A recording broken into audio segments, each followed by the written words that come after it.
Welcome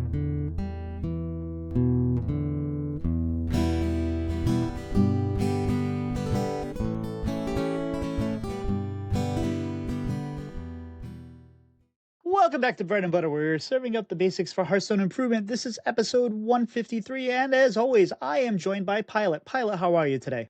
Doing well. How are you?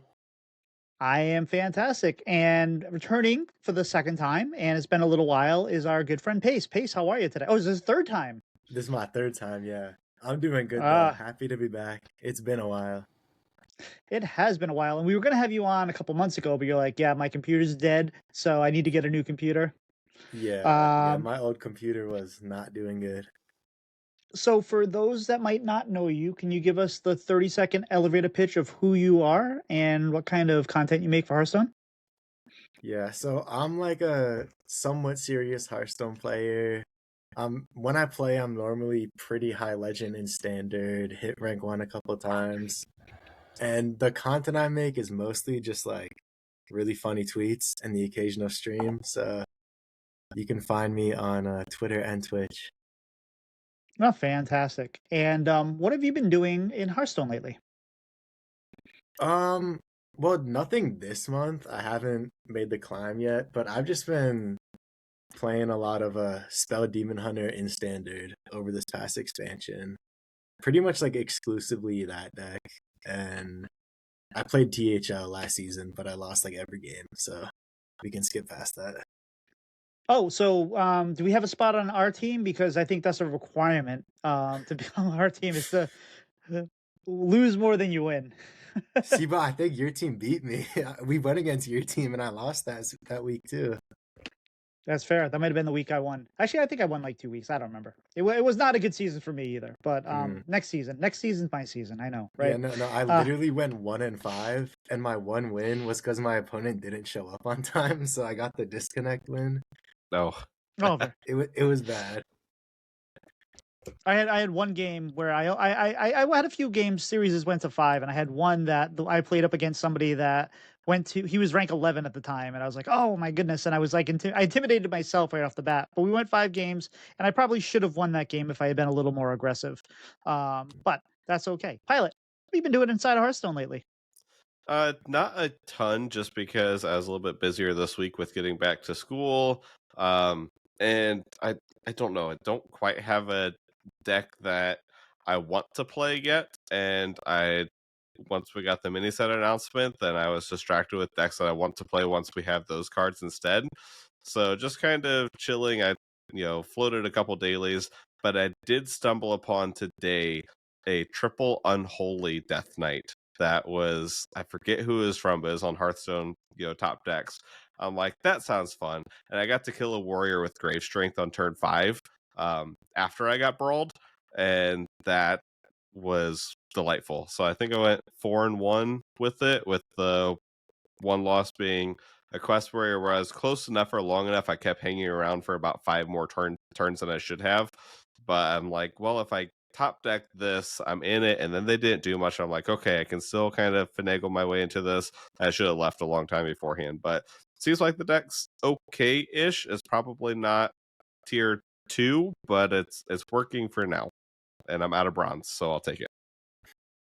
Very, very nice. And I am currently playing Frona Druid, to no surprise. Now, this deck is the bane of my existence because I love the deck. It has been so much fun. I have had success with it. In fact, I have a positive win rate with it on HS Guru as a streamer. However, yesterday I was doing some other things and playing and trying to climb because I was at about D3, and I had probably my biggest losing streak ever. Like, not just with the deck, with Hearthstone.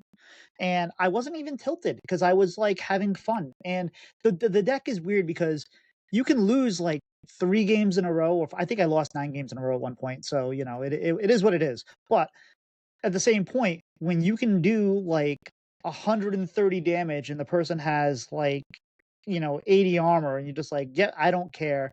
And they're mocking you with their emotes saying, good game, and you're like, yeah, it is a good game, and you go boop boop boop boop boop, dead. That is fun. That is absolutely fun. So it's kind of like, for me, it's been when you are golfing and you have a really bad round and then you like birdie the 18th hole, and like that's what you remember. That's what this deck has been like to me. So I'm not giving up on it because again, I have rattled off. I have a positive win rate with it still. I think maybe I'm closer to 500, but it's been fun. I win with it. I know it's good. Um, just some variance yesterday, and we'll go from there. But Pace, it's been a while. What have you been doing outside of the game of Hearthstone?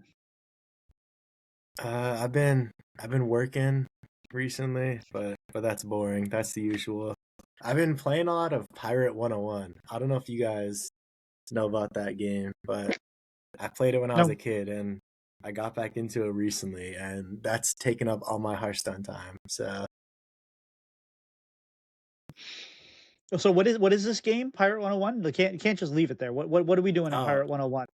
so you're like a pirate, and there's 5 classes, and you pick a class, and you kind of like sail around, do pirating stuff, and you get a bigger crew as the game goes on, and you explore a bunch of new islands, stuff like that. Cool. So it's kind of like Ship of Thieves, but I've never actually played that game, but I mean, I would assume so. They're both pirate games. fair enough. So maybe you should try that one too. You probably like it. I know Pilot likes it. Pilot, what have you been doing outside of the game? Recovering from the cold that I caught from going back to school. So, had long week of, decided over Christmas break I was going to take the time off and not do some of the stuff that I said I was going to, and caught up to me to where then I had a couple days of, catching up on work. And then there's just a bunch of junk and whatnot going around. At least I caught the head cold that was going around and not the whatever strain of the flu is going around. So I'll take that. But it, messed up my weekend. I had a couple set chance for Lorcana I was going to, but I decided to stay home because no one wants to play a physical card game as your opponent is, coughing up a lung across the table from you. So decided to stay home, which was unfortunate because it's two of the stores that I enjoy going to the most. But still have a couple more weekends. Thankfully, one of the stores I was planning to go to, they didn't have enough, so they rescheduled for a day that actually works better for me, anyways. So hoping to get to those here the second half of the month, and then I finished and hit credits on the first Final Fantasy. I bought the Pixel Remaster bundle. They had it on sale for Switch where it had 1 through 6, all the remasters.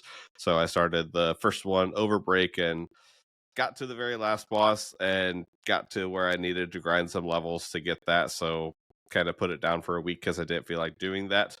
Thankfully, the Pixel Remasters have, settings so where you can boost your XP and everything. So I didn't have to grind very long. Got the last like 5 or levels or so that I needed and was able to beat the boss yesterday. Nice. Fantastic. And for me, my week has been so you guys, I stream and I've been doing content on YouTube, trying to grow the stream and do all that. And I think on Monday night, I was ready to go to bed after playing, I believe, duos with Pilot, as we do. And I was like, I gotta make something. And I think I had and I've been making shorts I've been doing what's called low effort content, making shorts out of things that happen on stream. A lot of, flashy things, sometimes putting music under it, sometimes trying to make funny edits and stuff like that. And I made one, and it was just me kind of talking through my last steps of okay, I'm gonna copy. I had to kill a couple minions on my side of the board so I could put more owls, and I won. And that short took off for me. Like it's not viral or anything like that, but for me it was really doing well. And normally what happens is these shorts go for a little while and then they die. But this one was like going for a while, and then it was kind of steadily getting views. I was like, all right, this is cool. I need to kind of take advantage of this and do that. So we get the announcement of the mini set. So I got home on Wednesday, and instead of streaming, instead of doing anything, I just sat there and I just made hot takes about a bunch of the cards that were released. And I made shorts and I made shorts and I made shorts and I posted them over like releasing 8 hours over the next time. And I had like the best YouTube week I've ever had. So at one point I had 12,000 views in 48 hours, which doesn't sound like a lot, but for me it's a lot. So I'm like, this is fantastic. So it's kind of reinvigorated my drive to kind of make some things and do some things. And in the bread and butter side, so we split the both of them. That's been doing really well too. So I don't know. I'm hoping to kind of like turn that corner and do that. And that's been kind of my obsession.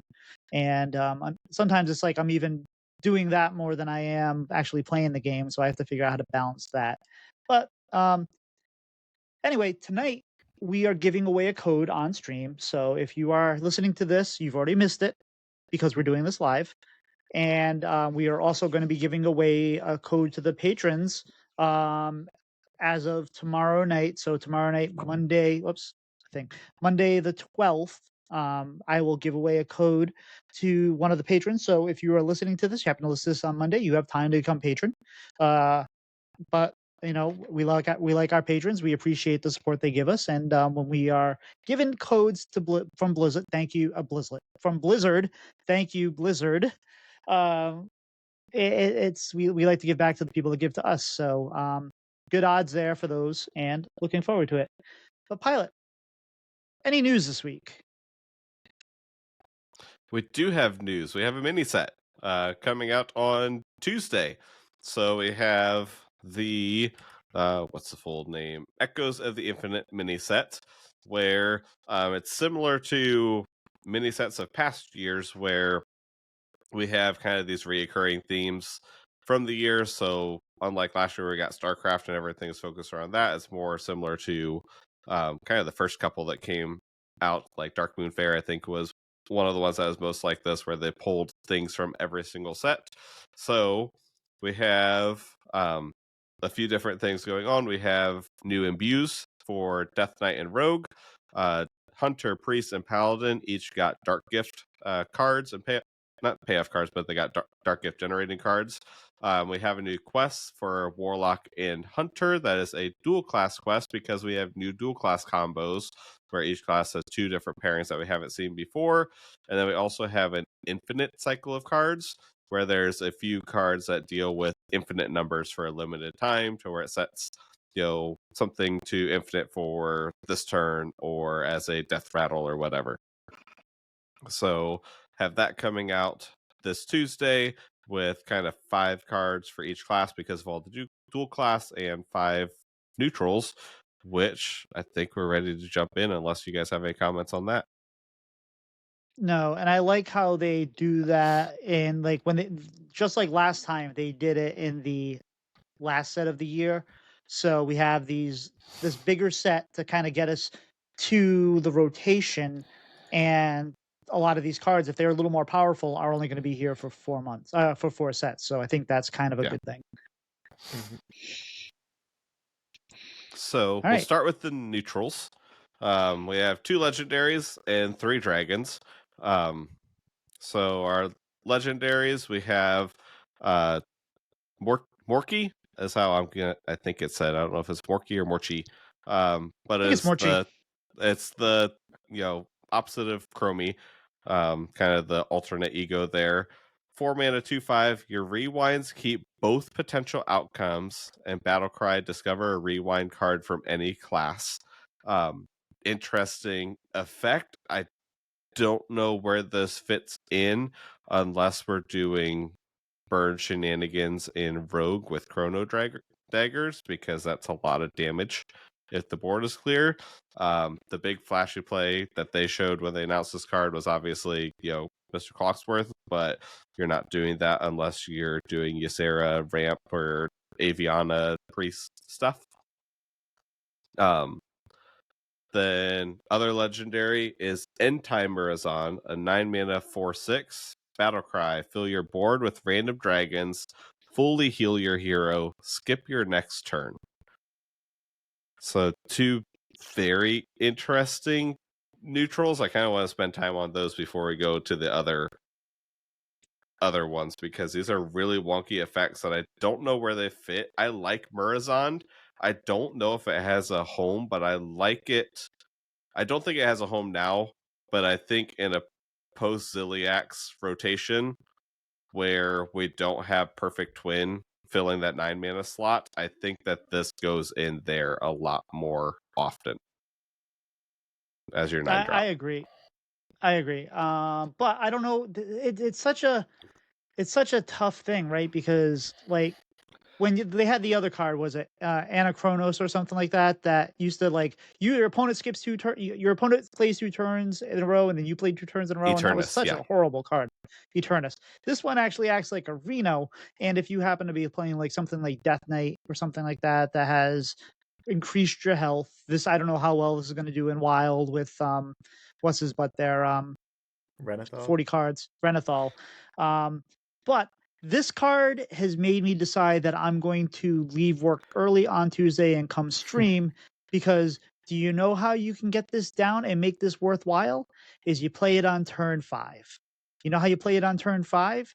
You play Tortolan Traveler on 3. You play Chrono on 4, and then you draw it with contingency on 5, and you play it on 5. So given that there's potential there, and I know it's going to be horrible, but we're going to try it. But because it sounds like it's going to be like it fills your board with dragons. There's only so many dragons that have taunt. Your opponent has 2 turns to do things, and maybe that's good enough. But at turn 9, that's probably not good enough because your opponent's probably ready to kill you anyway. And if not, maybe it's like win more. I don't know. It doesn't feel like a good card. It feels like a really bad card. But it also feels like it's a super fun card that I'm going to fall in love with. So we'll see. What are your thoughts, Pace? Yeah, I think at first it seems kind of good, but if you like take out the skip your next turn part of the text, you can kind of imagine that like time warp is worth 5 mana. So if you take out that line of text, say your opponent is casting time warp, so you would add 5 mana to this card. Is it worth 14 mana to heal your hero and fill your board with dragons? Like that's kind of how I would imagine it, and I don't think that's worth 14 mana. And that's It's like fair. baseline saying that time warp is worth 5 mana when in reality like you have to complete the whole quest and then play the 5 mana spell. Like your opponent taking an extra turn is so backbreaking in every single matchup. I can't see this card being like remotely playable. We'll make it. By the way, I did ask. So I asked from the dev team. I asked Deck Tech. I said, what happens if you're playing, say, Warrior, Quest Warrior, and you play this and then Time Warp on the same turn?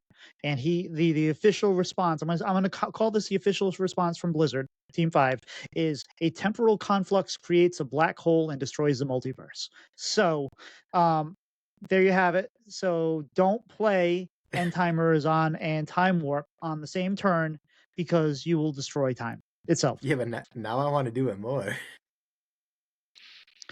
Some men just want to watch the world burn. Yeah. What are your thoughts on this card there, Pilot? I do quite enjoy how this Murazon makes the other Murazon from this set better, because if someone plays this and you play the set attack to Infinity Murazon, then you just win the game. If you don't have taunt dragons. Yes. But I'm assuming with any deck that's playing that with 2 turns has a chance to do something to deal with that. Yeah, it's such a weird card. Like, it's so odd, and I don't know how to evaluate this because I feel like it's going to find a home at some point. I don't know if it'll be good enough to stay there because, in slower matchups, if you're playing this on 9, then they're able to deal with it and swing back, and they're playing big stuff. I could see, like, if a warrior death knight or something is playing this to where they're just barely scraping by against an aggro deck to get to turn 9, and then they finally get to slam this down as a Reno and a full board and say, okay, deal with this with all your little tokeny minions as a face hunter, then that's probably backbreaking and game winning in that case, because even with 2 turns their stuff might be too small to deal enough damage. But that seems so niche. It also feels like maybe it's a way to mock your opponent, being like, here, have an extra turn. I don't think you can beat me. And if you play it with Dios, do you skip 2 turns? Because it just says skip your next turn, but do you skip your next turn and then skip your next turn? Probably I not. think based off the wording, it would just be one because like you're just skipping your next turn. Yeah. So I could oh yeah, I could see No, the go ahead. Ziliax angle on this card. Like in the aggro matchup, if this is coming down, it's probably winning you the game. Yeah. But Ziliax is such a good card in every matchup, and this is like unplayable, it feels like, if you're not going against an aggro deck.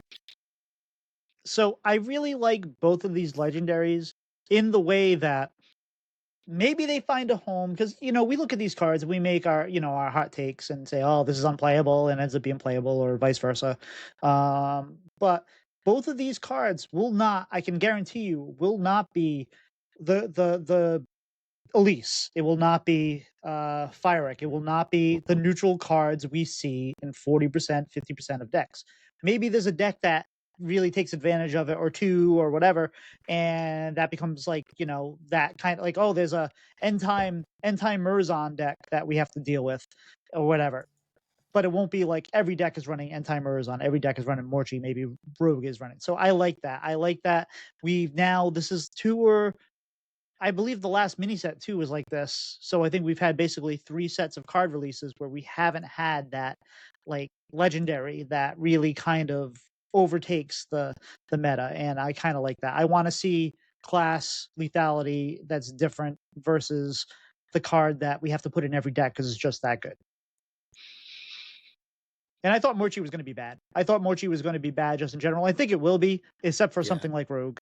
But again, if it costs 1, hey, who knows what you can do. Yeah, like I can see that in like if we have an Aviana priest where everything costs 1. I'm looking through the rewind cards right now. Because that with cease to exist is really good, destroying two random enemy minions. I think Rogue is the easiest place for it to find a place with Chrono Daggers. That's 7 mana if nothing's discounted for 12 damage.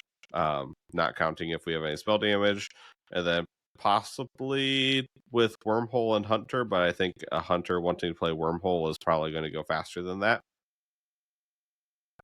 Oh, you're also forgetting that the hero power is now rewind. Oh, it does. You can see the very moment when his heart breaks. So yeah, no, this is Morchi is a rogue card. It's gonna work well with Rogue. Yeah, if it works anywhere. Yeah, we'll get to the hero power when we get to Rogue, but that's probably where this goes most, for better or worse. So our other neutrals. Oh, go ahead. I think like post rotation, I could see it going into a quest mage, just because there's like another rewind discover card, and like post quest reward, you could like do some pretty powerful things. But right now, I think there's better discover options, so we're gonna have to wait, I think. Yep. So what else we got for neutrals there, Pylet? We have a handful of dragons here. We have Crumble Crusher, 8 mana, 8/6, Battlecry, destroy a random enemy minion, location, and weapon. 5 mana, 5/5, Omen of the End. Battlecry, if your deck is empty, destroy the top 5 cards of the enemy deck. And then a 7 mana, 6/9, elusive, costs 3 less if you're holding another dragon. That's persistent Slither Drake, something like that. Prescient. There it is. Prescient Slither Drake. I think the Slither Drake is insane because in any dragon deck, that's just a 4 mana 6/9 elusive, and that card that's bonkers. That goes directly into all the dragon tribal decks that we have right now. I think the other 2 are ones that you're fine generating sometimes, but you probably don't run them. And we have enough cards that kind of generate specifically dragons to where you'll see them, but I don't think that we run them in much of anything. Yeah, I think Crumble Crusher is a little too expensive. It's kind of cool, but I think they'll slap tradable on it before the end of the next year, because if you want to have it as a tech card, which it'd be kind of cool, you can like they've put tradable on all those things. But this is kind of like a hey, we destroy a weapon, a location. It's not like one. It's random things of everything, but location, destroy the Elise location, destroy their weapon, get rid of Bulwark, get rid of it could be there could be a niche spot for it if it matters, but it is expensive. And Oma the Yen, perfect. You play this, your opponent plays Tick and Talk, deletes your hand. You draw this, top deck this, you play it, they lose 5 cards. Perfect. Exactly how you want to do it. But it's No? it's if your deck your deck deck's is empty. not hand. Oh, fair. Yeah. I think it's funny that Crumble Crusher like fully counters the Fabled Medivh card. I just think that's hilarious. Oh, Omen goes in. We bring back Wheel, or is Wheel gone? Wheel's still here. Wheel will rotate. Wheel you play that exists for like Yeah, it's yeah, not a we'll month play and this a half. for the next few months. We'll play the Omen of the End. You play Wheel and you play this, I just and then you bounce like it with Panda and you play it again. I think if you're emptying your deck, like there's so many better options than this. Like on a serious note, I feel like the Asteroid game plan, Incendious, like you can actually end the game instead of just destroying 5 cards, which does nothing. Yeah, you play Steam Cleaner, then you play this. It's fine. No, I agree. Yeah, it's not a good card. It's going to end up with some shenanigans sometimes when you generate it off something, right? That's kind of how a lot of these cards are. Like Yeah. Crumble Crusher, you're going to generate, and you're going to love to play that. You're going to get it off some Dragon Generation card, and Prescient Slither Drake is a really really good card. That's probably the first card that we will see nerfed out of the neutrals. Probably the only card that'll get nerfed out of the neutrals, if we're being honest. But yeah, no, I'm very excited about this. All right, so let's move on to Death Knight. Death Knight, we have so there's dual. I think Pat mentioned it. There's a bunch of dual class cards. So and we're kind of going in that order. So the first one is a Death Knight only card. It's a spell. It's 3 mana spell Finality. Draw an undead, imbue your hero power twice. Pylet, undead Death Knight doesn't have imbue. What's up with that? It's one of our new imbues. So, Death Knight Imbue is Blessing of the Infinite. It is a passive hero power. The first undead you play each turn gains +1 attack, and that +1 is what will upgrade with each imbue. So +2, +3 for the first undead you play each turn, not summon. Which you'd think it would go really nicely with the ghoul, but the ghoul's gone. So there you go. And it's played not summon either. So that's definitely kind of oh no, it's draw an undead, imbue hero power twice. Yeah. So the imbue is only when you play the minion. So and that's right down here, right? Yep, you play. So there's options here, right? Like you get the undead that duplicate themselves. You get the one that does damage at the end of turn equal to its attack. You got no muncher. There's probably going to be a return of buff Death Knight with this card or with this ability. Especially if there's decks that don't really care about the ghoul outside of maybe Corpse Generation. So I think this. When I first looked at this, I was like, this isn't really all that good. But then I started thinking about it. I say, yeah, I think it's going to be playable, and I think it's going to appeal to some people to actually play it. What do you think, Pace? You excited for this? I mean, I see like the hand buff kind of deck brewing. I think the Death Knight hero power is just so versatile already that you really need like a good payoff in order to give it up.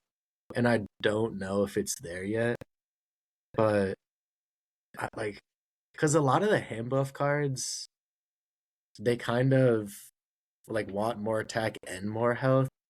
I don't know if more attack gets them there.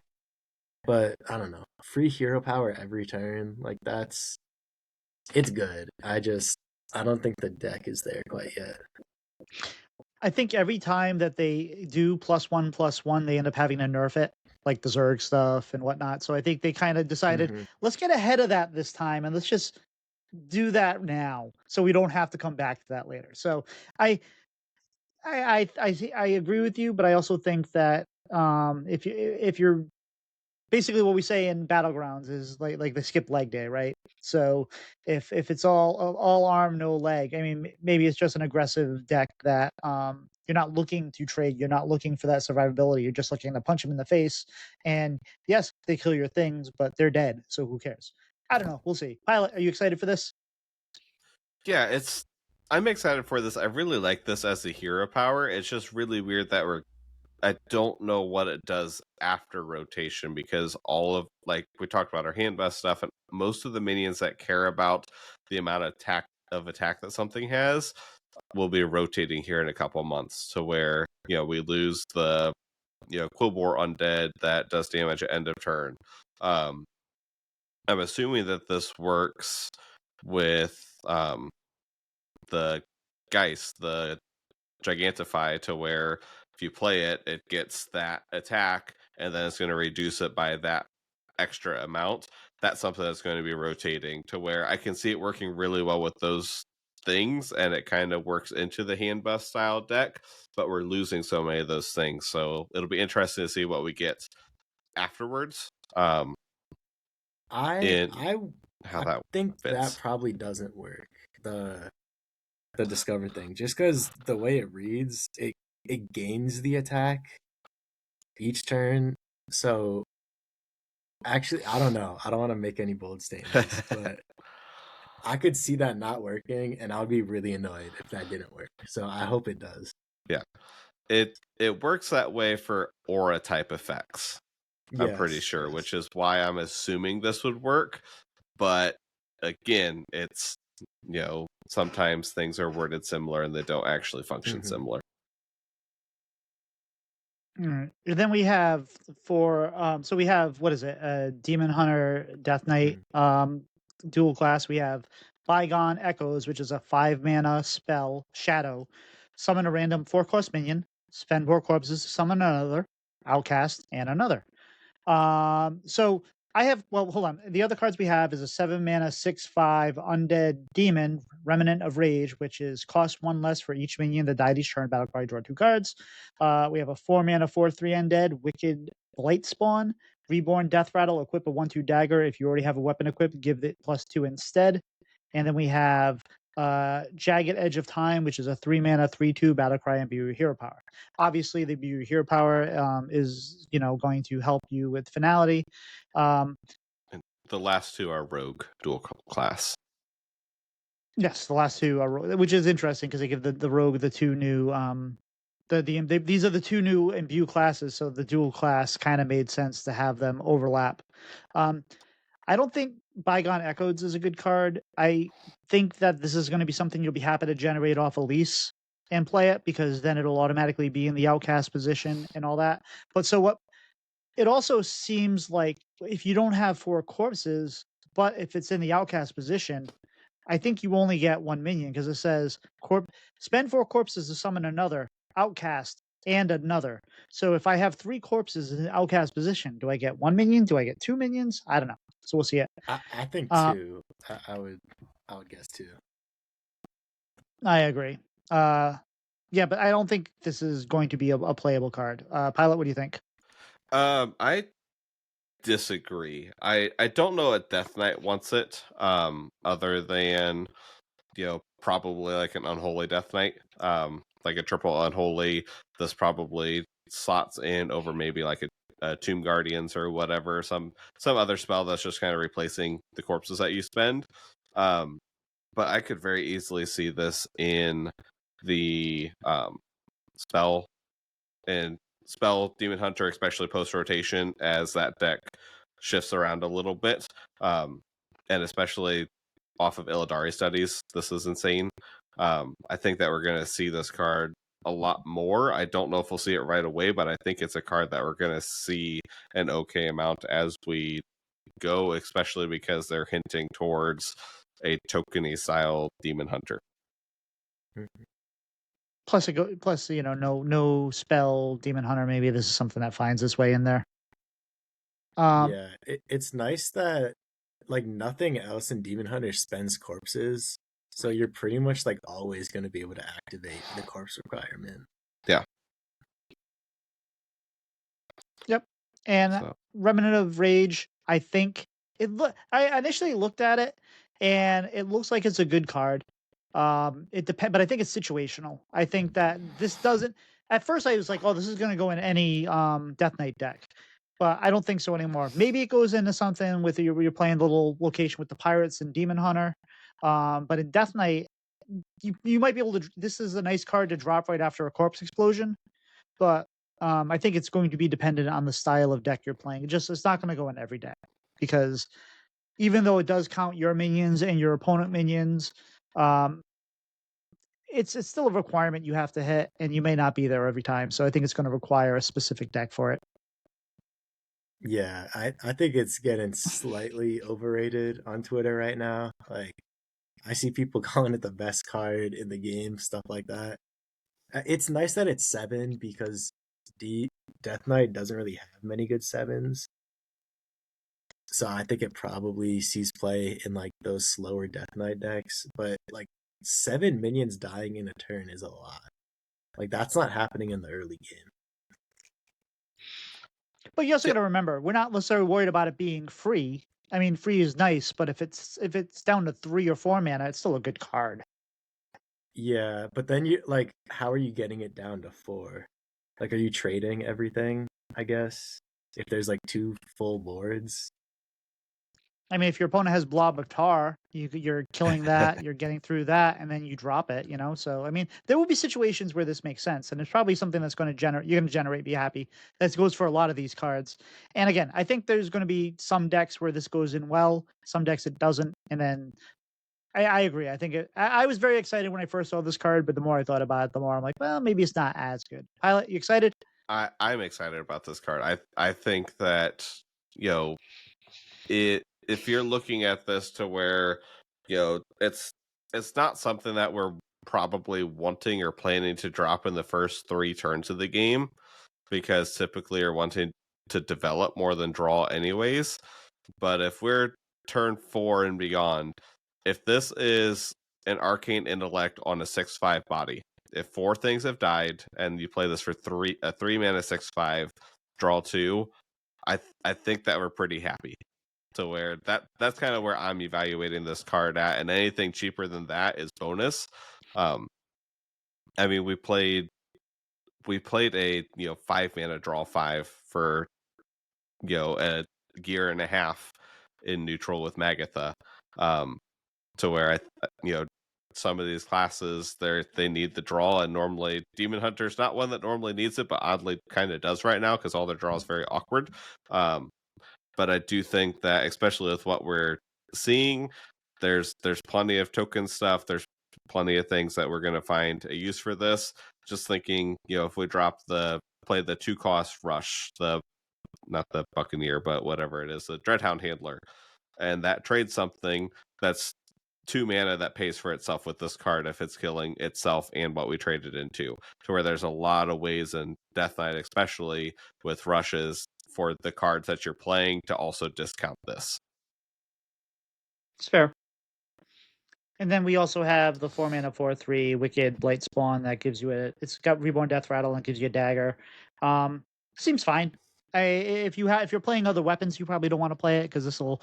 It does sound well. I guess it doesn't matter because if you play the weapon, it gives it +2 attacks. Maybe this is fine. I don't have a problem with this. I love this. I don't think it's great. I really like this card. I think, especially as we get into the other rogue stuff and look at like the combo rogue that we have right now, this slots into an aggressive rogue fairly well. So this is the Death Knight rogue dual class.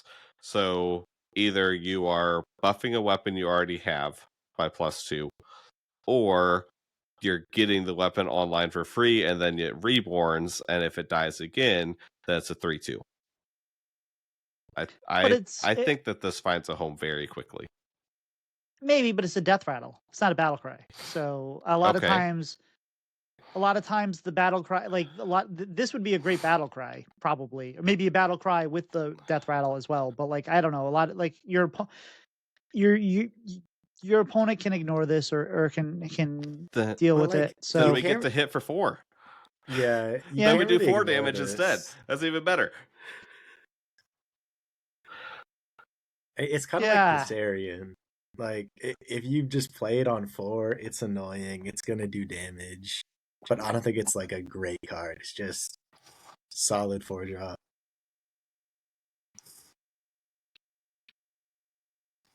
right. Let's move on to Rogue Pilot. What do you think? Yeah, so Rogue, we've already talked about 2 of them.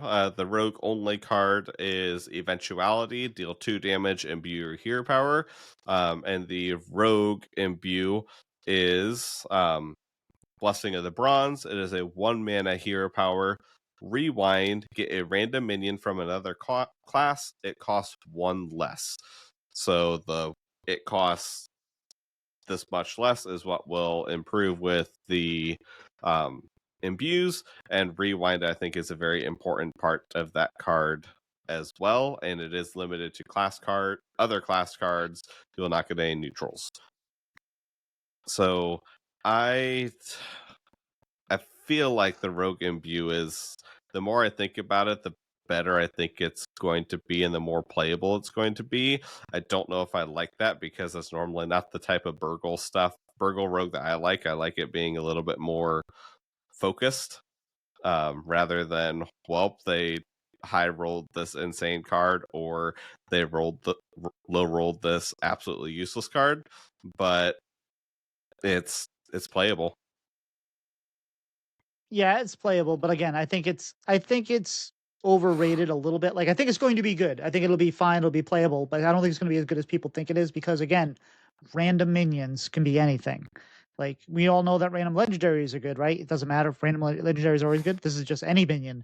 So there's a lot of stinkers out there, and even though you get a chance to rewind, a lot of them might not fit in the situation that you have. But then again, maybe it doesn't matter because you'll have stats for cheaper. Um, it almost has Countess vibes, but Countess at least had to discover.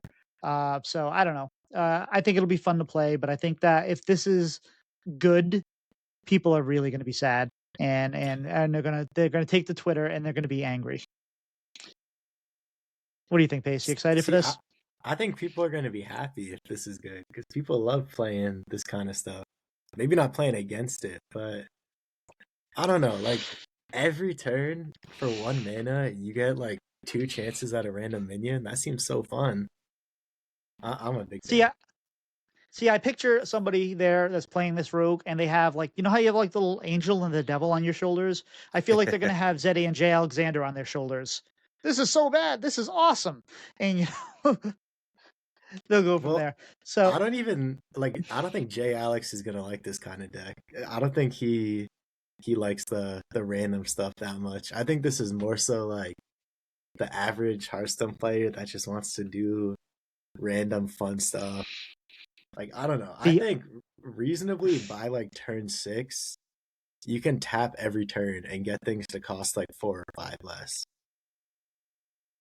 Like it's pretty yep. much Aviana Druid in terms of play patterns at that point. Yeah, basically. So And then Rogue has a couple other cards. Go ahead, Pilot. yes. So Rogue's other dual class is with Shaman. So we have a 4 mana 4/4 dragon, winged aberration, rush, and then combo and overload 2, gain immune this turn and Wind Fury. And then we So have on this one, hold on. Yep. On this one, combo and overload. Do you have to combo and overload, or is it so I have to play something? It has to be a combo card and I overload? my reading of it is yes. So if you just play this out, turn 4, slam this down, it's a 4/4 rush. Prep, slam this down, activates combo, you overload 2, and it gets immune this turn and Wind Fury. But if you play it on turn 4, do you overload? Mm-mm. Even Not if if you you don't don't get the combo it, even if you don't meet. because it's and. That's weird, man. Yeah, no, the wording like is so crazy on this one. So I haven't thought as much about that card because I don't Bad. think it's very good anyways. Like Yeah. Well, it's better than I thought it was. It's not like absolutely terrible. It's not a I don't know. It's not a totem that we'll get to later on. But it's not a good card. And it's not even something you're happy to discover or generate, because if you get this off a lucky comet, it's even worse because it's a combo that doubles, and you don't want to double this combo. Mhm. Yeah, and initially I thought this was going to be a good card. You looked at it like, because if you read it, 4 mana for immune and Wind Fury, that's a nice little. I can on turn 4 maybe clear out some aggro and have some development. But the cost I think is too high, and you can't even do it Yeah. on turn 4 unless you point it out or you prep something else out or Mhm. something. So yeah, no, I don't see this being a good card. Another situational generation thing where it's like, oh hey, I can take Wing Aberration right now. I've already played the cost of combo because I played whatever I needed to do to generate it. And although I guess if you get this for 0 mana off the hero power, then maybe it's fine. You can't, because it'd be your own class. Fair It's a enough. rogue card. I Yeah, think but does it? What about dual class cards though? Like, so even though it's a rogue card, it's also a shaman card. but another class is looking for something that does not say rogue, Mhm. and this says rogue. All right, fair. I think the only deck I could see an argument for this would be some sort of aggressive rogue, to where you're playing the Space Rock Collectors, you're playing Foxy Frauds, and you're you already have enough tempo because of what you've been doing, to where you don't care about being overloaded to on turn 5, because you've done you've taken tempo so hard the first handful of turns with your combo stuff and those things. I think that that's the best argument for it, but I don't think it's a good argument for it. And then we have our next card, which I think both Pylet and I think this is probably the best card of the set. Yes, on the other end of the spectrum, we have Shade of the End Time, a 3-mana 3/3 undead stealth, spell damage +1. This card's bonkers. How long does this card last before it says stealth for 1 turn? I think is the question I asked Tito when this was revealed. Wait, you guys think this one's really good? I think it's very good. Like in Yes. what? Stuff rogue, any rogue. Like if this goes with asteroids, this goes with Incendious, this goes with over the top burn. I mean, unless you're playing a class that has some kind of AoE or is running, it happens to be at the turn where they're running like what's her butt, the one from Warcraft Rumble. It's Amelia. Nomelia.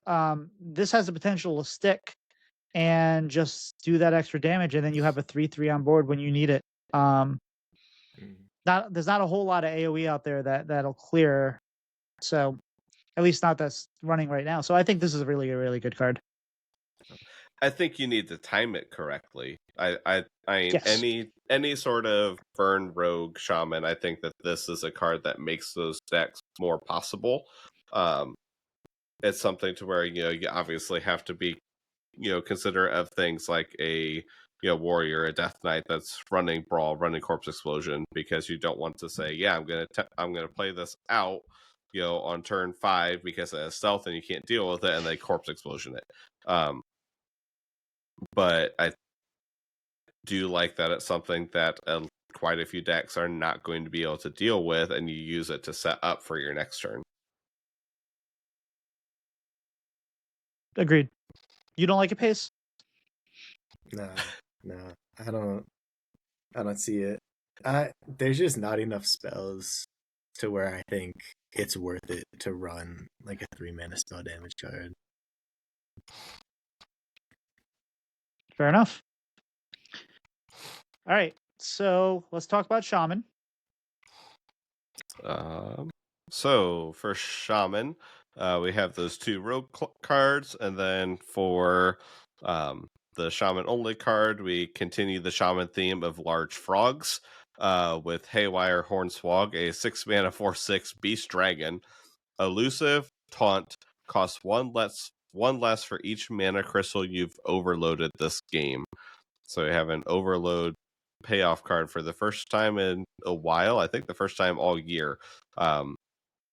We threw in all this overload stuff and then nothing to do with it. So it's solid if you're playing something that is aggressive and overloading. Tossing this down for 2 or 3 mana is going to be just fine. Yeah, I think I don't think this is going to find a home right now. I think by the end of the next rotation, it's going to be probably a staple in something because we will get something overload. It's been we haven't had a lot of overload for a while. You could play this. There's a couple things that have overload that you could probably play with it now. You could probably follow this up with after the baking soda or something like that. I don't know. But for the most part, I think it's just we'll have more overload cards later, and when we do, this is just going to be a solid card to play behind it. Yeah, really good, really good. But And keep in mind, it's not just this turn. It's not this turn. It's overload this game. So it's not like you have to have the overloaded crystals right now. It's the overloaded crystals over the entire game. So when this becomes 0 mana, it's 0 mana for the rest of the game. Yes, and anything that overloads multiple, like if you play an overload 2, it'll discount by 2. Because it's by mana crystal, not times you've overloaded like some cards we've seen. So other cards, Shaman is a dual class with Priest, where we have Voodoo Totem, 2 mana, 0/4 totem. At the end of your turn, get a random shadow spell. And then a 4 mana spell for all time. Destroy all minions with 4 or less attack, overload 2. Voodoo Totem, I don't think is good. I think it's here because, they probably are planning to bring back some totem and give quest priests some way to get shadow spells after the drink rotates. But I don't think it's very good. For all time, I think it's a really, really solid card.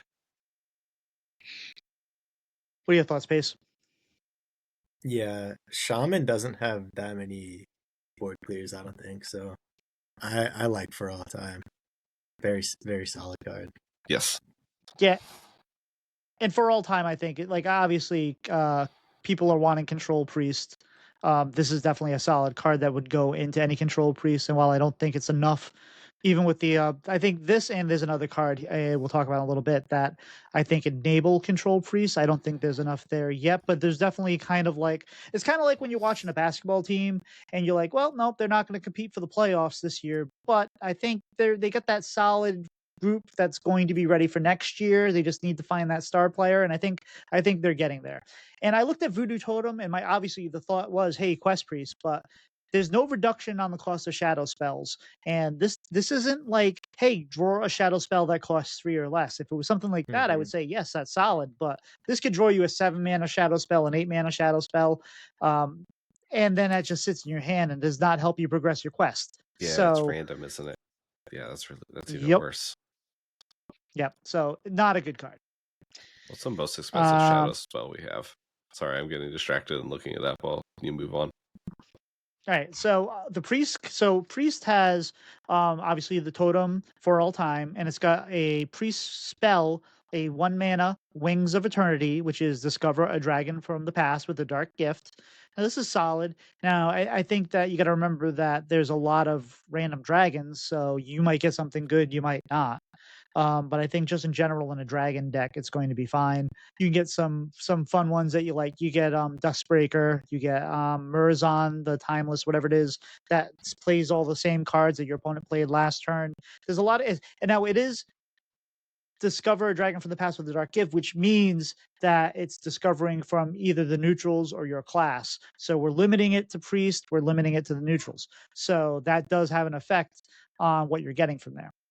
And then priest also has the dual class with mage, and they have a 4 mana 3/6 elemental fragment of nothing after you cast a spell on a minion, draw a card, and a 3 mana secret which is a Not eternal. I'm secret. sorry, a not secret, a 3 mana fire spell, Eternal Frostbolt, Firebolt, Lifesteal. Deal 3 damage to a minion. If it dies, return this to your end of your hand. Return this to your hand at the end of your turn. I think that the Eternal Firebolt is a wicked solid card for Control Priest, and also it's nice for Mage, which I think is better in the Control Priest, but Mage having some access to lifesteal is going to be good. Having that repeatability is going to be good. It doesn't go face. And I don't know if it has really a home in any deck right now, because I think if anything we're trying to do Arcane. But I think that overall this is a pretty solid card for both classes. Fragment of Nothing, I think, is a little too expensive for the current elemental uh, mage, but and I don't think you're casting spells on minions anyway, so I don't think it goes there. But probably more of a control tool, and there'll probably be different decks for it later. I was thinking about the buffs that you have in Priest right now. There's not a lot of exciting buffs in Priest right now either, so I think this is a something we'll see later. Even though it pairs with Eternal Frostbolt, there's options there, but and I think Winds of Eternity is just a solid card. I could see in Wilted Priest, sometimes you just have like a lot of bandages in your hand. So Fragment of Nothing might be nice because you can just drop it and play bandages on it, cycle through your deck. That's like the only place though, because if you're paying more than 0 mana for the spells, it's not that good of a rate. And Firebolt, I agree, like it seems like it would be good in a slow priest deck, but like Health Drink exists right now in Warlock, and that card's really bad. And I don't know, like when I thought about that, I kind of got a lot lower on the Eternal Firebolt. Yeah,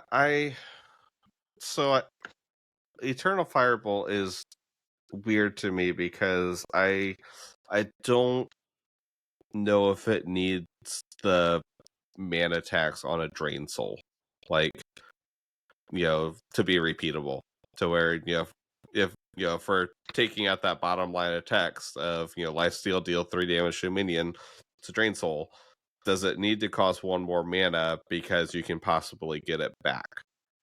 Especially because it has to die for you to get it back, and I'm not sure that it does. It might be a little bit too strong.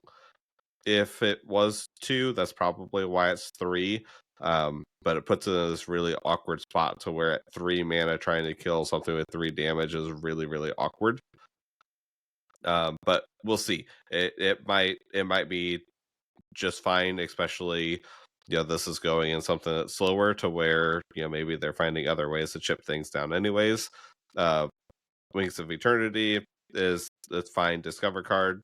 And then I really like Fragment of Nothing as a control card.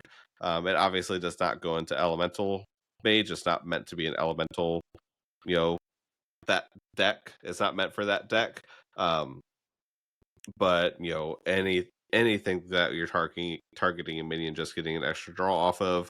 And then I do think that is going to slot into, if we have a buff priest, it goes in there. Obviously, we don't have that currently, but it is something to where you get that cycle to where even on turn 5, this plus is a Power Word Shield, the +2 health draw card, drawing an extra card there on turn 5 and having a 3/8 seems really, really solid for a deck like that.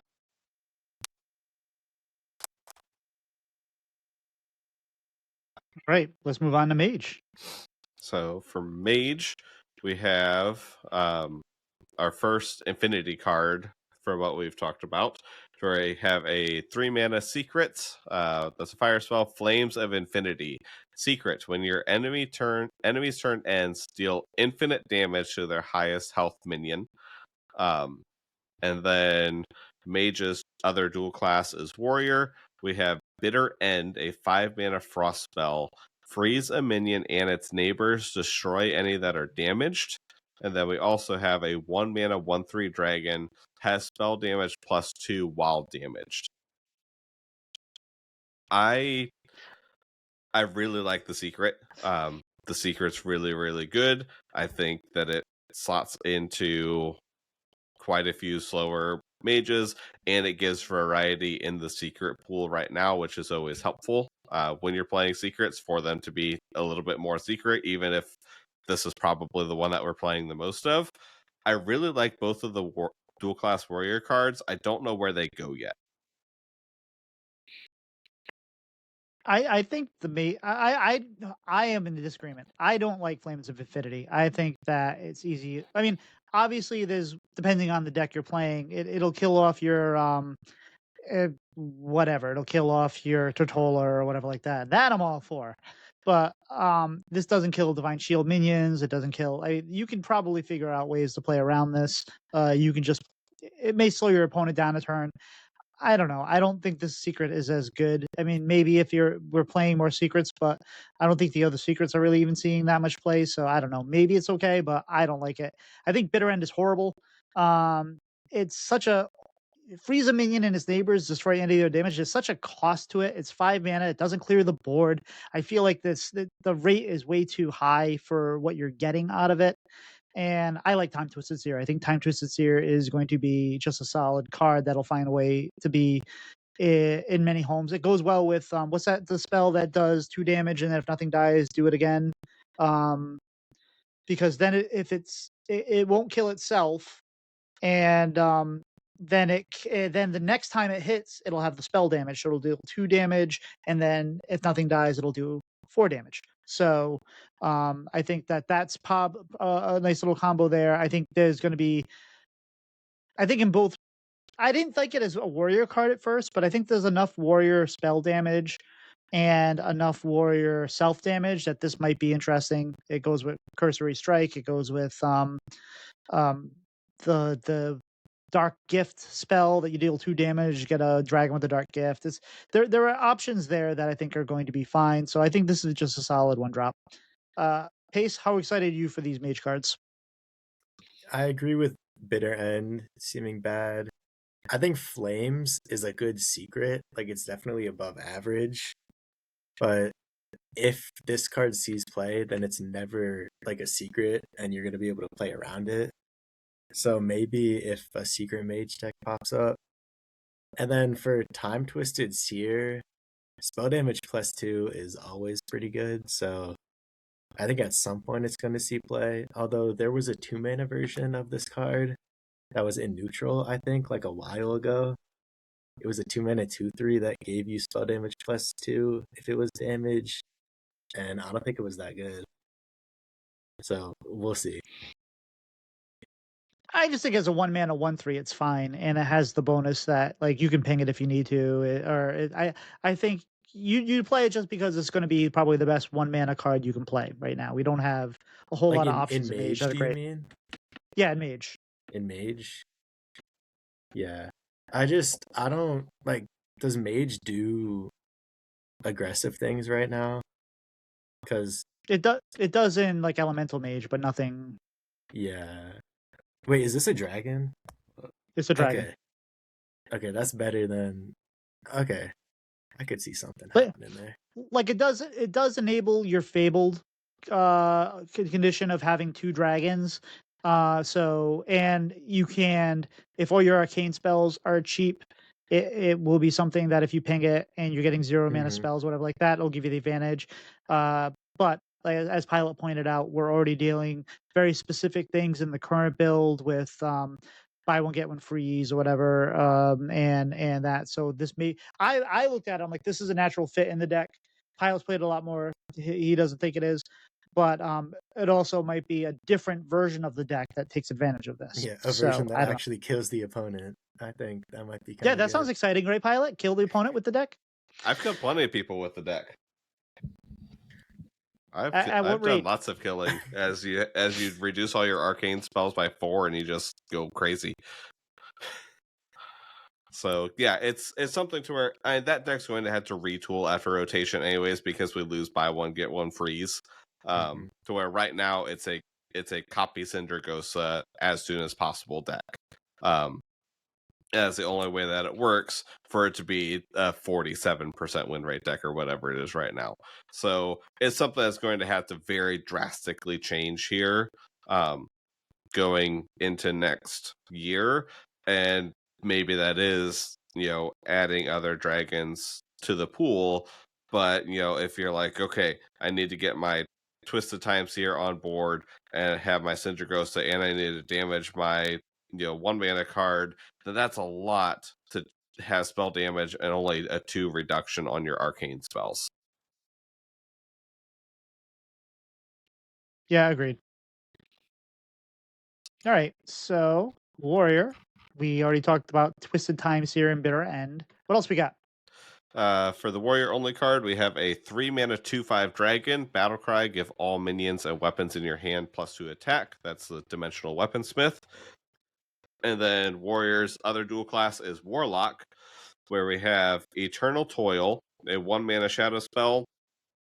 Deal 1 damage to a minion. If it survives, draw a card. If it dies, summon a random 1-cost minion.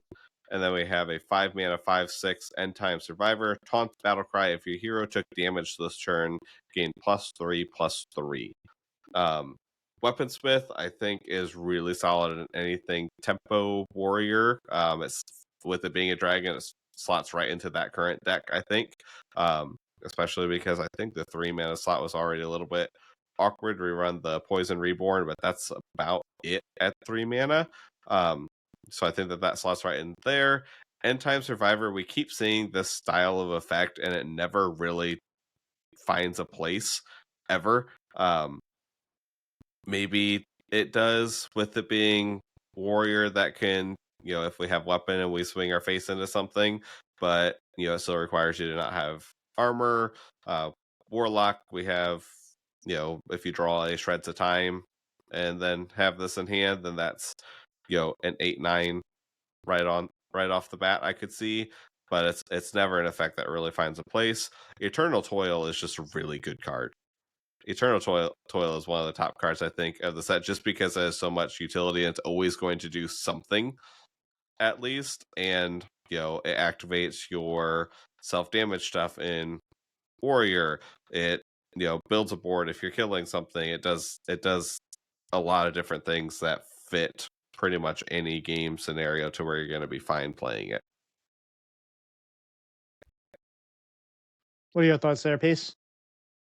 Yeah, I think Toyo's like a better Immortal Coil, and that card's already pretty solid, so I like it.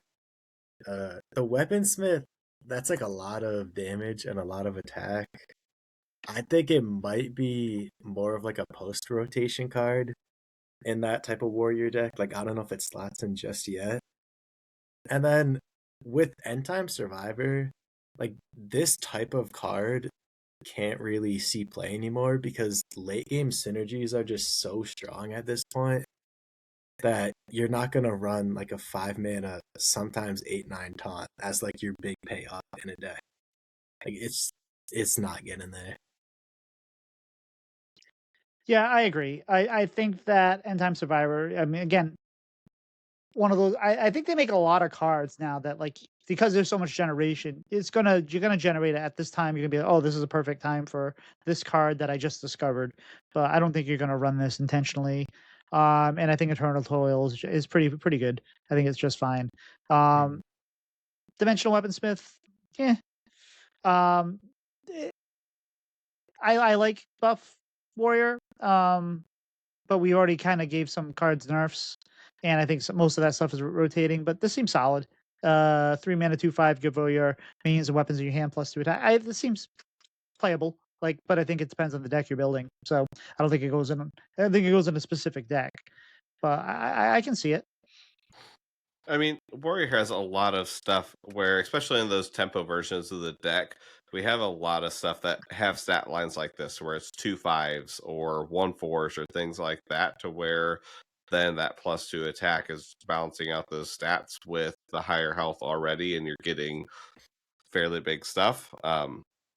Especially the Dragon Warrior, there's a lot of higher health compared to attack things, to where now your pedal peddlers are 2 mana 3/4s. and everything just Mhm. becomes that much stronger. When I first saw this card, my comment to Tito was, "Is it too late to petition for this to be a dual? Try it with Draenei and give Draenei Warrior one last hurrah before all the other ones rotate," because that would have fit so well into that deck. Maybe it still does. Yeah, Maybe. honestly, definitely play that in Draenei Yeah. Warrior because being able to hit a weapon is like so much better Mhm. than in Dragon Warrior where you're not really playing anything. All right. Well, Warlock. Um, we've already talked about the quest a little bit, but I don't think we went into it too much detail, have we? No. All Just right. mention that there was one. Mhm. So we have for the warrior only card, or warlock, sorry, we have a 3-mana 5/5 dragon, Acolyte of Infinity. Battle cry, set the cost of a random card in your hand to infinity, death rattle, change it back. And then we have the other dual class with it is Hunter. We have a quest, battle at the end of time. Quest, fill your hand, then empty it. Reward, Tick and Talk. Tick and Talk is a 5-mana 8/8 dragon. Battle cry, draw until your hand is full. Death rattle, empty the opponent's hand. And then we also have a weapon for Warlock and Hunter. Chrono Claws, 4-mana 4/3 weapon. After your hero attacks, discard your highest cost card. So, Tito, thoughts? I love this quest. I legitimately love this quest. I don't think this quest is good. If it's good, this is one of those things where if it's good, the level of people hating it will be so high that that'll be all we read about on Twitter. I hope this is one of those ones that is low tier 3. That's just good enough to keep people interested in trying it, but like the effect is something people hate. So again, hopefully it's good enough to play.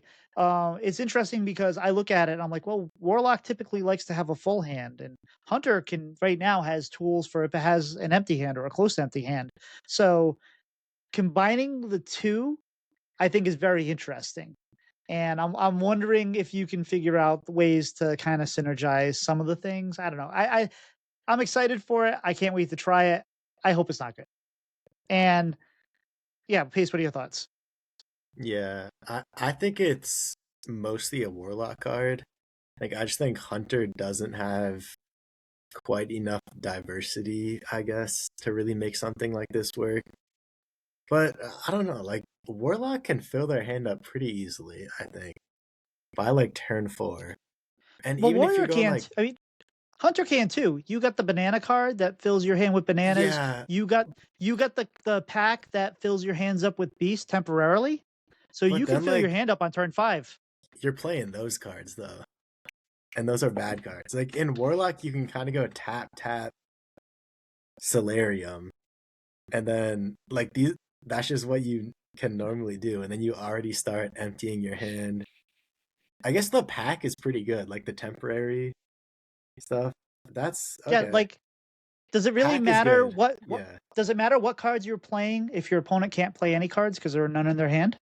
It does, and because that death rattle is probably not triggering until like turn 8.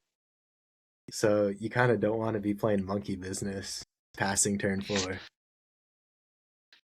Yeah, I think we're going to see the return of Hex, or any kind of you know, silence. Yeah. We're running the priest if this is ever popular. Well, and the nice thing is like even if they do that, you still just played 5 mana 8/8, draw 10 cards. Like Yeah, I think this card is so powerful. I really like it. but do you think the quest is good? Do you think this is something that is going to be accomplishable? Do you Mhm. think this is going to be meta? Do you think this is going to be good, or do you think it's just going to be bad with a good effect?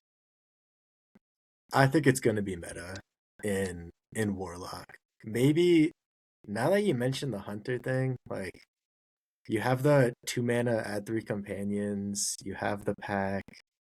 But I think like for sure in Warlock, there's a good deck here. All right. And I'm not sold on Chrono Claws. I mean, obviously, it might help this deck in some way, which is the 4 mana 4/3 weapon. After your hero attacks, discard your highest cost card. I can't see wanting to play this in Hunter, like ever. No. Like, what would you?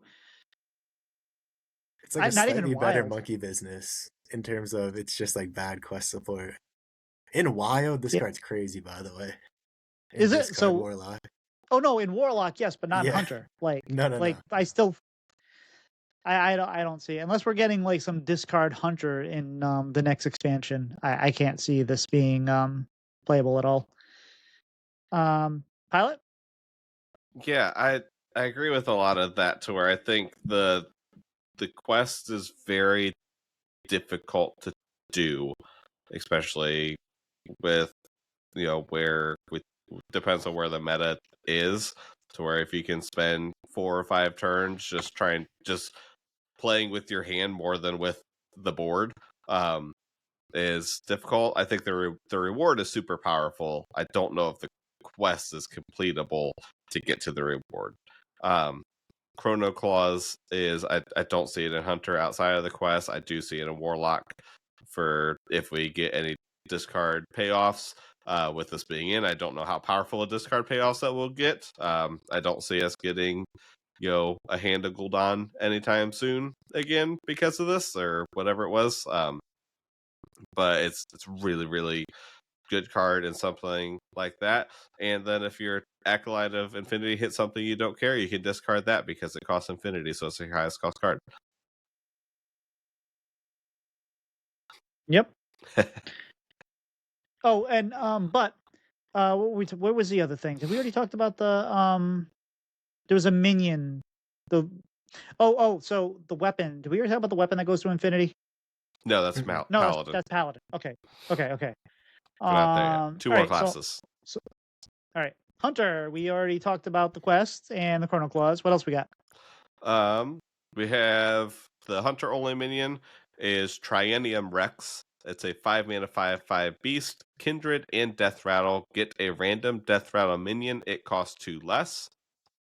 And then we have dual class with Paladin, a 3 mana 3/3 beast, Brutish End Maul, Battlecry, discover a 1-cost minion with a Dark Gift, and then a 4 mana spell with no spell school, Synchronized Spark, deal 3 damage to an enemy.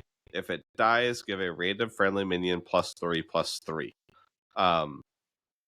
Tito and I already talked about this spell a little bit, to where I feel like it has the Hunter spell tax that is never necessary of all the Hunter conditional spells costing 1 more than they should.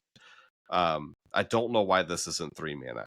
Like, is it really that broken at 3 mana? Because 4 mana deal 3, something has to die to get the other half, is really, really expensive.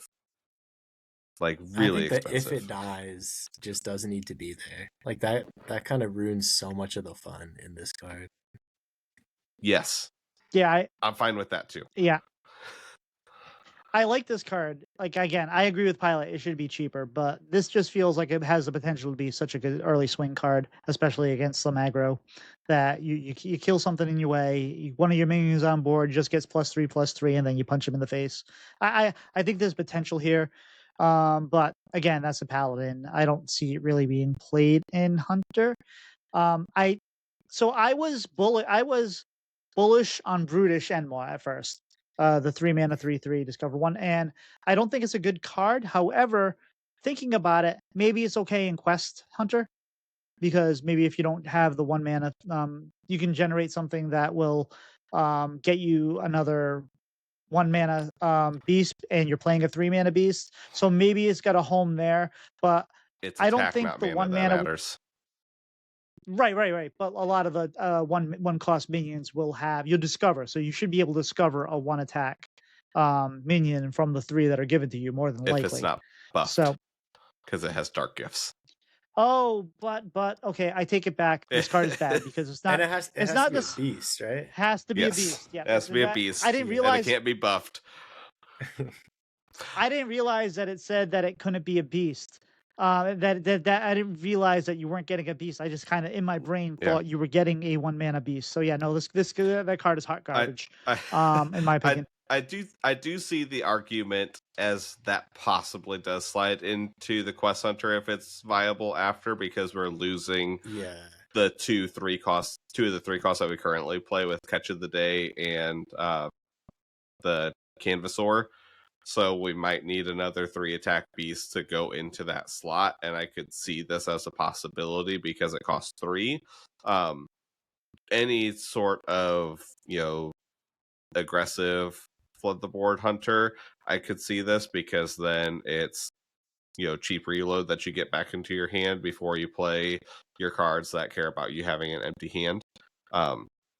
So I think I'm higher on this card than I was originally. I don't think it's not a busted card, but it's a fine card that fits into an aggressive deck.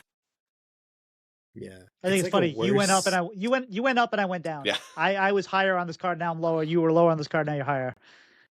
It's like a worse Creature of Madness, but Creature of Madness, I think going into rotation is going to be like the best card in the game. So I think there's a spot for this in like I don't know, aggro, mid-range, paladin, and hunter decks after rotation. Well, do you remember when they came out with the darker peddler or whatever it was? And we never played that. So like this feels kind of like the same thing. It's like it sounds good on paper, but I don't think it's going to be that Like good. dark I like gifts are good though. They're like Yes. really good, I think. sure. And maybe you get you get a +4/+5 1 mana minion that you put on the top of your deck and you play it the next turn, or maybe you get something like the dupe. I don't know. It doesn't feel like it's as powerful on a 1 mana card, but Mm-hmm. I mean, I think it's more powerful on a 1 mana because the increase in stats mean a little bit more. Like if you get +2/+2 elusive on a 1 cost card, that feels like a bigger swing than a 3 cost card. Turning a 1/2 into a 3/4 feels a lot better than turning a 3 mana, 3/4 into a 5/6 or whatever. I get that, but I also think one of the reasons why Creature of Madness is so good is that it a lot of times puts that 3-drop like out of range of everything on the board. Whereas if this turns like a 1/3 into a 3/5, at this point in the game, like turn 4, a 3/5 isn't gonna end the game as much as like a 5/7 would on turn 3. That's also fair. and as far as I like Trianium, whatever that, how do you say that word? Rex, the 5 mana 5/5 is this. I mean, obviously it's fine. It's not great, but I like the Kindred and Death Rattle. Get Death Rattle means it costs 2 less. This will get you the Stegodon, I think. This will get you some other things, and I Hunter is my favorite when they're doing Death Rattle things. So I think this card is fine. I don't think it's great. I don't think it's amazing, but I think it's got a good rate to it, and I think you'll get value out of the Death Rattles and go from there. Yeah. There is a lot of variety in random death rattles. There's a lot of ton. bad ones. There's a ton of variety in there. So where you can get, the Stegodon, which is great, or you can get the 1 cost that summons a 2 cost that's dormant for 2 turns or whatever. There's a lot of variety The there. fact that it's just a random Death Rattle minion, like there's no restrictions at all. You could get a Loot Hoarder off of this. Like, actually, that's probably not that bad. But no, I was gonna say, free Loot Hoarder. and I was gonna say, and your problem is what? Yeah, off the Kindred, that would be good. Not off the Death Rattle. Yeah. This is, like you've kind of been saying all episode, though, this is one that you would be really happy generating in the late game. Like, randomly in a non-hunter class.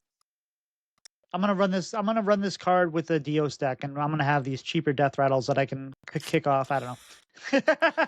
Probably not. All right, Paladin. I'll go through these. We have the Hand of Infinity, which is a 3 mana 4/2, can't attack heroes. Battle Cry, set this weapon's attack to infinity this turn. We get the 2 ones we just talked about. You get a 6 mana 6/5 dragon, Twilight Time Reaver, which is a choose 1, set the attack of all minions to 1 or health to 1. And you have Accelerated Aura, which is at the start of your turn, gain a temporary mana crystal, lasts 3 turns. Um, I love Hand of Infinity's theme. There is a combo you can do. We'll talk about that in a second. They mentioned, I believe, on Coin Conceit. It was either on Coin Conceit or VS Report this weekend. I think it might have been VS Report. I think the Twilight Time Reaver is a little expensive, but I do like the ability to choose, because if you don't have if you don't have the Holy Nova or whatever it is to clear afterwards or to go along with it, if your opponent has a board of 1 mana somethings with big butts, they can't kill them off. They can't play other cards. You can do what you want to do. I think there's a lot of good potential there. And I like having the option. It's a dragon, and accelerated aura at the start of your turn, gain temporary mana crystal. I'm sorry. This is also, these two, the Twilight Time Reaver and the accelerated aura, are also druid cards. So druid things with an aura. Paladin having the extra aura, especially with being able to extend it a turn and having this drop naturally off of the Fabled card. I like all these cards. I haven't played a lot of Paladin recently, but these might encourage me to do so. What do you guys think? I think Hand is like a really good arena card. Like I don't even say that to joke. Like it's a really good arena card, but I'm not playing that. Aura is a worse Wild Growth, but Wild Growth was really good, so I like it, especially in Drunk Paladin. It's like a holy spell, which is nice. It ramps you into your swing turns. And then at first, I thought that the Time Reaver was bad because I wasn't paying attention to the Druid part. But Druid has a lot of ways to deal 1 damage. And if you're combining this with either like Swipe or the Chalice, like in Spell Druid, you could super easily clear the board. And it has 5 attacks, so it's nice with the Story of Barnabas. So I like the design of this set, even if they're not like the most broken cards. I'm a fan of them. By the way, I said Holy Nova. I meant Consecration. I think I said Holy Nova. Consecration. Two different things. Pilot, you excited for these? Yeah, the Time Reaver has the typical druid tax on, a pretty decent, utility card, to where if it wasn't druid, this would probably cost 5, but because druid can ramp and they can get it out earlier, then it's going to cost 6. And I think that's fine. The aura is really, really good. I mean, 3 turns of taking tempo because you have an extra mana crystal compared to your opponent seems pretty good. And then Hand of Infinity absolutely destroys Brain Masseuse becoming in the meta for the next 2 months in Aggressive Priest or Demon Hunter. Don't play Brain Masseuses anymore if this card is seeing play. You will die. And I cannot wait for those clips day one. Oh yeah, we're gonna do that. So the combo, as they say, is you play this, you play Small Time Buccaneer, or not, whatever the one. Sorry, the pirate that gains the attack. Raider. Bloodsail Raider, and then you play the ooze that puts the damage into your hand, and then you put that on a minion that was on the board at some point or whatever. Raiders and in so standard then, right now. Yeah. Wow. It is. Okay. So that's the combo. That I'm going to do on day one. I'm going to try on day one just for for the. You won't believe this combo. That's annoying. I gotta get a fun. I thought it was just like a fun card. Now there's an infinite damage combo that we gotta deal with.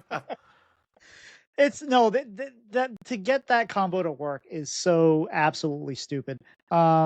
It's a Mark McKay thing. It's something you're not going to see. That's 10 mana though. That's not that, like 10 mana and a board and a minion on board. That's not that crazy. Like I could see it. Yeah. I mean, I'm looking forward to try it. And don't forget, you might have 11 mana because you've played your accelerated aura. Yeah. Wow. If you have the aura on board, then that's turn 9 that you get to do that. I just harsh Pace's vibe. All right, and is Druid the last one we have? Nope, we have Demon Hunter. We still have Demon Hunter left. All right, so Druid. Pylet, go ahead. Sorry, I was looking to see where we have charge in the current sets. Because the dual class stuff, I think, gets really funky with what are having other dual class and tourists and all that. There's a lot of stuff going on with cards that you can put into different decks. So for Druid, we have Splintered Reality as a 4-mana nature spell. Summon 2/2/2 Treants. They gain +1/+1 for each friendly Treant that died this game. And then Druid's dual class is Demon Hunter, where we have a 3-mana 3/4 beast, Enduring Roach. After you use your hero power, refresh 2 mana crystals. And then a 2-mana spell, Press the Advantage. Deal 1 damage, give your hero +1 attack, draw 1 card, gain 1 armor. There's a lot going on with these cards, and I think the dual class cards I think are very, very good. Splintered Reality obviously needs a Treant token druid to come up. It might be good enough to where we look for reasons to put the Treants in, but we're kind of short on a ton of Treant cards. Right now we have Witchwood Apple. We have the 3-mana summon a Treant and then draw a card for each Treant we have. And then we have Trees, which is summon 4 Treants that attack. Trees makes this card really good, but that's really late for this to where, if you play Trees, all of them die, then that's +4/+4 on each of the Treants, but that's turn 6, I think, because I think Trees is a 5-cost spell. And it is 2 6/6s or 2 7/7s really worth it at that point. Who knows? So that's kind of I think it's gonna find a place before it rotates. We just don't have the cards around it quite yet, but I could see them putting the cards in core if we get Natural Causes back in the core set, the deal 2 and summon a Treant, then this goes right into the deck. Enduring Roach is bonkers in Demon Hunter with a 1-mana hero power. To be able to spend 6 mana on turn 4 when you play this seems pretty good.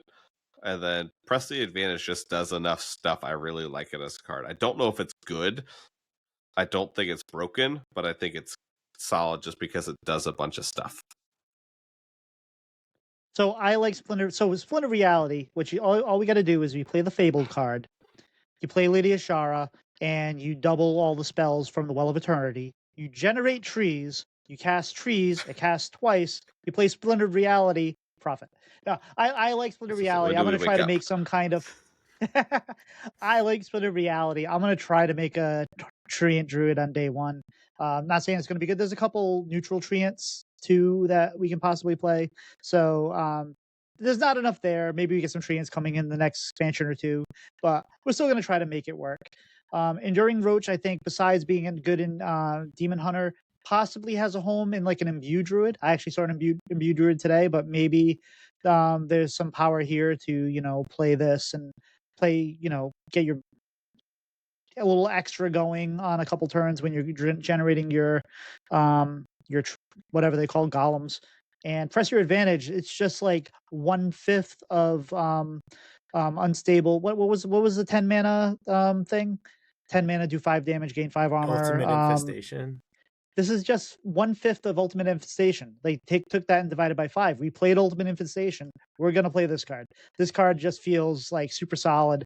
It gives you a little bit of everything. And it's like it's nothing you don't want. So maybe you don't use it all each time. Maybe you're not attacking. Maybe there's a taunt away. Maybe you're. But I especially I think in both classes this is great.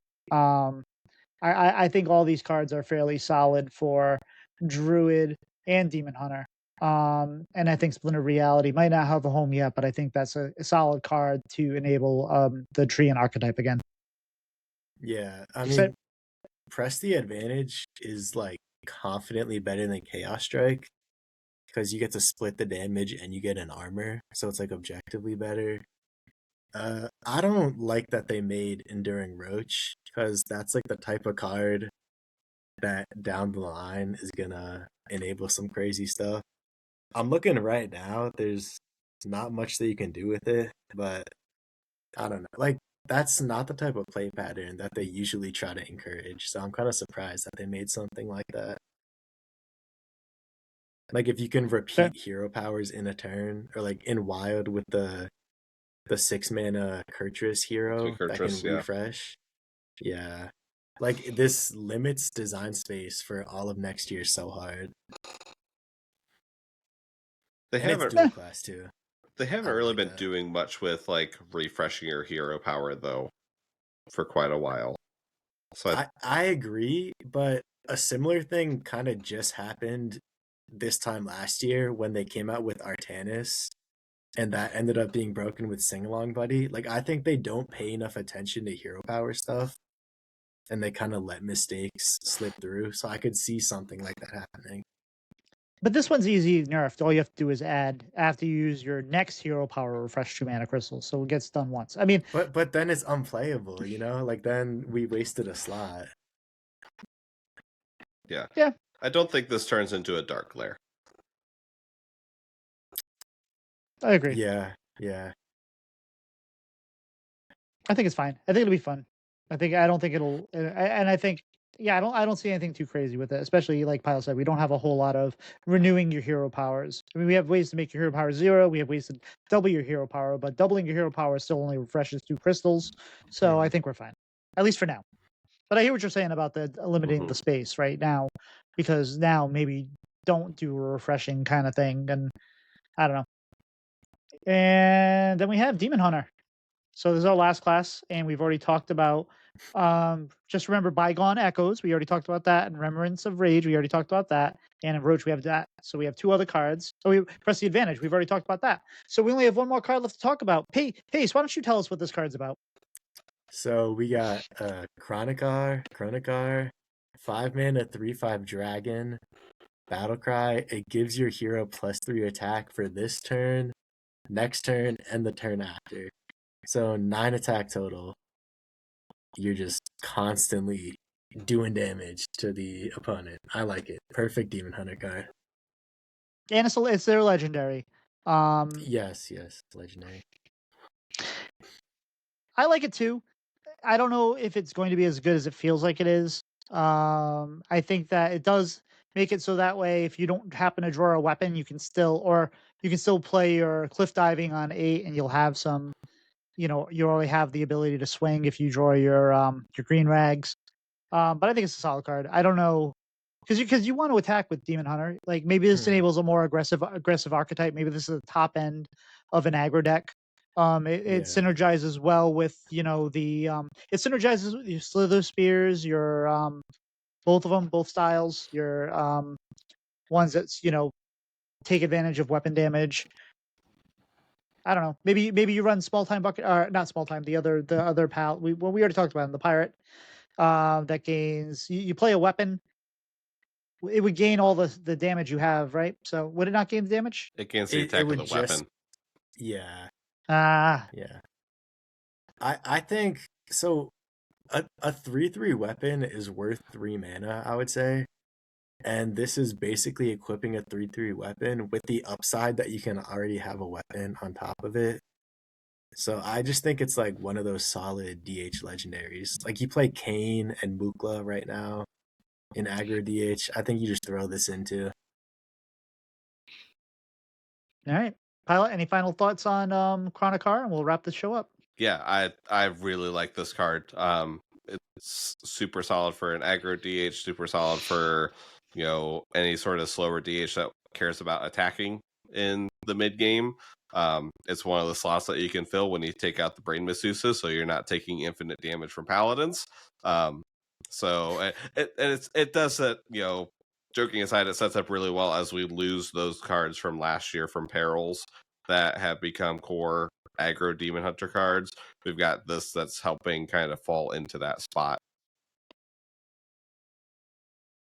All right. Yeah. And just to wrap up, if you have deck ideas, send them my way, Tito, before Tuesday, because maybe I can try them out. So, Pace, it's been a while since you've been on the show. Question of the week for you is, do you have any New Year's resolutions, either Hearthstone related or non-Hearthstone related, that you'd like to share with the class? Yeah, so I'm gonna go one each. I think for my Hearthstone New Year's resolution, at first, I was gonna say I wanted to get rank 1 legend, and then I kind of calmed down a bit. I want to get top 10 legend this year because I it's something I've done like several times in the past. Didn't do it at all last year. And I want to get back to the level of Hearthstone that I know I can play at. Then for non-Hearthstone, I got to get my driver's license. That's my resolution this year. Fair. All right. Well, if you'd like to support the show, and I'm actually looking at the wrong thing. Okay.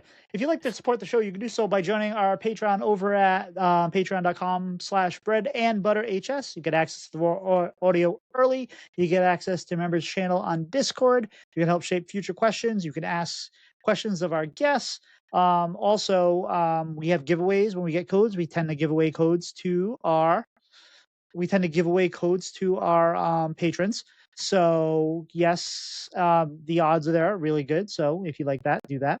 If you'd like to help us out in a non-financial way, just let people know about the show. We have amazing guests on like Pace, who's going to be a top 10 Hearthstone player before the end of the year. And if leave us a review, it really helps out the show, helps people find it, helps these podcatchers promote it. And you can look for us at Bread and Butter HS on YouTube. We post the VODs of the show and we place, shorts and stuff like that have some of the more entertaining moments. Pace, where can people find you on social media? You guys can find me at Pacey Guy on Twitter, and that's with 2 C's, and Pacey_boy BOI on Twitch, where I stream semi-regularly. Fair enough. How about yourself, Pylet? Where can people find you? You can find me Pylet712, that's Pylet, on Twitter and Blue Sky. And you can find me at titosantanahs on Twitter, Twitch, YouTube, TikTok, Blue Sky, and wherever fine leather goods are sold. I guess especially on YouTube, we've been really kind of putting the work there. Pace, you got anything you'd like to promote or shout out this week? Shout out Liam Rosenior. That's Chelsea's new coach in soccer or football for everybody not in America. Big things are happening over at Chelsea, so be on the lookout. A lot of the players from Chelsea listen to the show, so I'm sure they'll appreciate that. Yeah. Pylet, anything you'd like to promote or shout out this week? No, I don't think so this week. Early shout out to editing Tito for having to deal with my mic unplugging again. But yeah.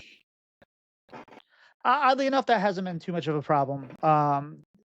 But then again, we've had pretty easy episodes lately where there has been a lot of crosstalk. At least since we had the Born to Be Wild Boys on, that one was a nightmare.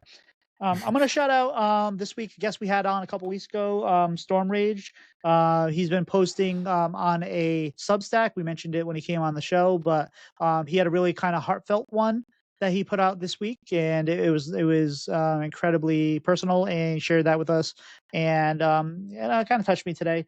I suggest you go look for it. I don't know the actual name of the Substack. It's called Storm Rage and Friends, but if you just look up Storm Rage Substack, I googled it. It was the first thing that popped up. That's Stormrage, STORMRAIGE. That's the canonical name, the way to spell it. But anyway, guys, I think we're toast. We'll see you. See ya. Bye.